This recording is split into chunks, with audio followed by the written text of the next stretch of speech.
Ever wonder if the way you were born could still be affecting you today? It's a fascinating question, and it's at the heart of a practice called Rebirthing Breathwork, also known as conscious, connected breathing. Stick around, because we're about to take a deep dive into this alternative therapy, exploring what it is, how it works, and why it's both intriguing and controversial.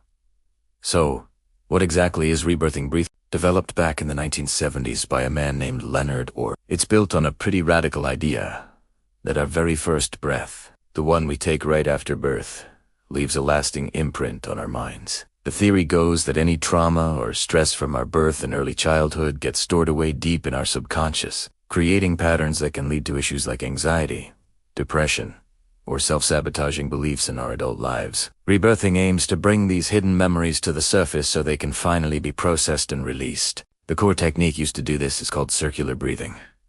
It sounds simple, but it's incredibly powerful. Imagine breathing in a continuous loop, with no pauses. You take a full, active inhale, really filling your lungs, and then you just let the exhale go, a relaxed, passive sigh. Then, right away, you start the next inhale. Inhale, release. Inhale, release. This rhythmic, connected pattern is designed to do something pretty special. Practitioners believe it creates what's called a breath release. This is the point where the body's energy is said to flow freely, allowing you to access parts of your mind that are normally off. Think of it like this. Your conscious, thinking brain, the part that's always analyzing and worrying, is like a gatekeeper. It's constantly filtering information. Circular breathing is designed to be so intense and immersive that it temporarily distracts that gatekeeper. This allows you to bypass the conscious mind and connect directly with the limbic system, the more primal part of your brain where deep emotions and long-term memories are stored. Proponents of rebirthing say this is where cellular memories of your birth are kept. The idea is that by accessing them, you can essentially re-experience the feelings and sensations of your own birth. Why would anyone want to do that? Well, the therapeutic goal isn't just to relive the past for the sake of it. It has to confront and release the foundational traumas that proponents believe are the root cause of many modern-day struggles. By processing the emotional baggage from your birth, whether it was fear, struggle, or a feeling of not being wanted, the hope is that you can resolve the issues that are holding you back today. It's about healing the past to create a better present and future. Now, this is where we have to talk about the controversy, because the scientific and medical communities are, to put it mildly, skeptical. A major point of contention is the idea of remembering your own birth. From a neurological standpoint, there is no credible evidence to suggest that infants have the brain development necessary to form and retain explicit, conscious memories of their birth. The part of the brain responsible for creating those kinds of detailed memories, the hippocampus, simply isn't mature enough. So when people in a rebirthing session have vivid experiences they believe are birth memories, skeptics suggest these are more likely a product of the mind's powerful ability to create narratives and imagery, especially when in an altered state of consciousness induced by intense breathing. On top of the scientific skepticism, there are also very real safety concerns. The circular breathing technique can easily lead to hyperventilation. When you breathe that rapidly and deeply, you blow off a lot of carbon dioxide, which changes your blood chemistry. This can cause symptoms like dizziness, lightheadedness, tingling in your hands and feet, and even muscle spasms or cramping.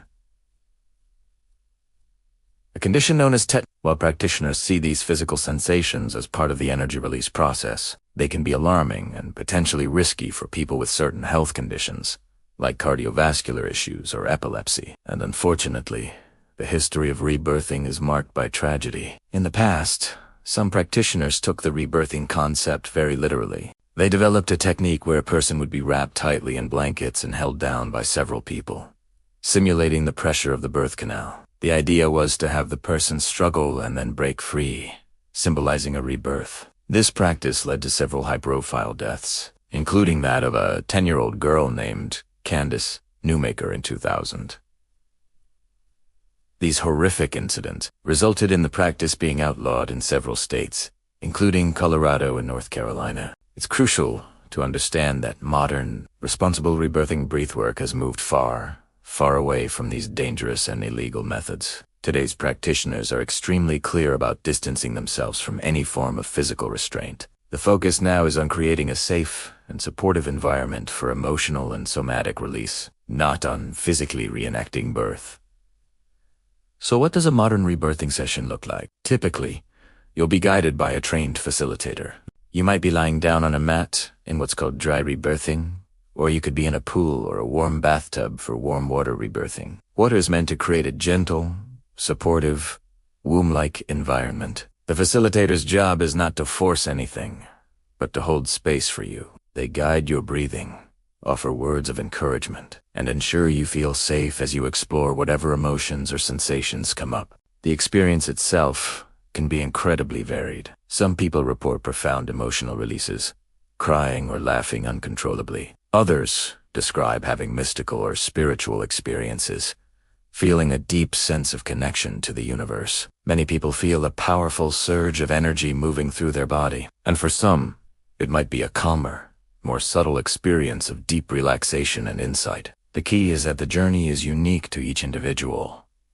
So, where does this leave us? On one hand, you have thousands of personal testimonials from people who claim rebirthing breathwork has changed their lives, helping them overcome deep-seated trauma and find a new sense of freedom and joy. They believe in its power to heal on a fundamental level. On the other hand, you have a lack of rigorous scientific validation and a history that includes dangerous practices. If you're considering trying something like rebirthing breathwork, it's absolutely vital to do your homework. Find a reputable, well-trained, and certified facilitator who prioritizes safety above all else. Ask them about their training, their approach, and what safety protocols they have in place. Be wary of anyone who makes grand, unsubstantiated claims or promises a specific outcome. And of course, it's always a good idea to talk to your doctor or a mental health professional first, especially if you have any pre-existing health conditions or a history of significant trauma. Ultimately, rebirthing breathwork occupies a fascinating space between alternative therapy, spiritual practice,